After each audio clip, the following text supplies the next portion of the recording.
ข้าวต้มนี่แหละ ข้าวต้มมันข้าวต้มเวียดนาม โอ้เดี๋ยวเราว่าวันนี้ต่อเฮ็ดงานที่ไหนนี่ลักซิปโอ้เฮ็ดงานยังโอ้เขาอยากไรคนงานอยู่ว่าแถวน่ะอยากไรบ่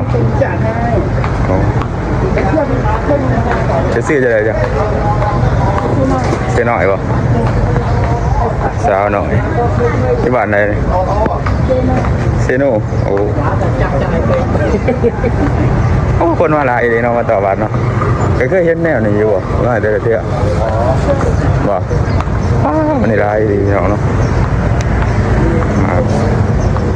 ไอ้ผู้สาวนำทางมีแผ่นมีอย่างไรจ้ะโอ้มีสวัสดีมีแผ่นเลยสวัสดีจีบไรจีบไรอยู่ดิบ่จีบไรอยู่บ่จีบไรจีบไรไปเดี๋ยวยางไปเบิ่งกันพี่น้องอ่านสิฮอดบ่อนเจอรถ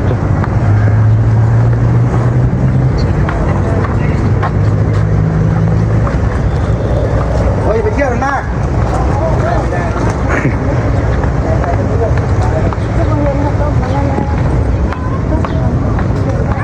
เสียมันมาก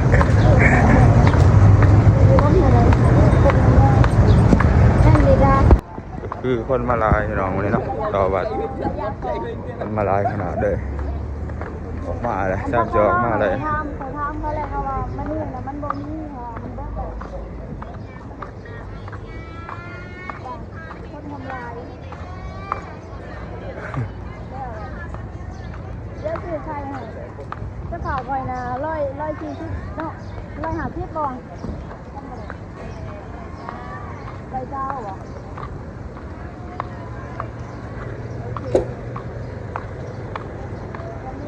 นี่กายกระเลดใช่ไหมตามมาใช้ได้